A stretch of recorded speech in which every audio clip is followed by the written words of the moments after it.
Kobané peine encore à retrouver la paix. Elle est toujours le théâtre de combats acharnés entre les djihadistes qui l'assiègent depuis lundi et les combattants kurdes assistés par la coalition internationale.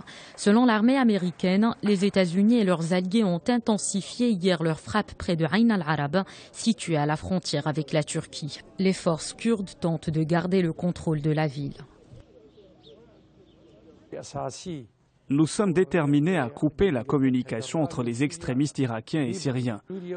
Nous avons maintenant l'intention de fermer cette section de chemin de fer qui s'étend sur 400 ou 500 km entre le nord de la ville de Rabia et Ramadi. Les États-Unis ont lancé hier 8 nouvelles frappes près de Kobané. Ils ont détruit des positions de l'EI, mais les djihadistes ont avancé et reçu des renforts en hommes et en équipement. La situation inquiète de plus en plus les habitants de cette ville, effrayés par les exactions de Daesh. Daesh nous a attaqués. Nous avons quitté nos villages. Ils disent qu'ils tuent les mécréants, mais nous ne sommes pas des mécréants.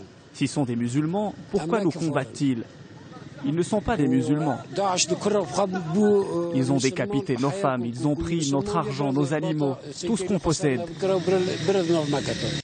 La bataille de Kobané a embrasé les rues turques où au moins 21 personnes sont mortes. Des affrontements entre la police et des manifestants pro-kurdes sont déclenchés par ce qu'ils qualifient l'indifférence d'Ankara face à ce qui arrive en Syrie. Le gouvernement turc a imposé mercredi un couvre-feu militaire dans une partie du sud-est du pays. Le président turc Recep Tayyip Erdogan a plaidé pour une opération militaire terrestre contre l'EI, mais ses troupes tardent à franchir la frontière.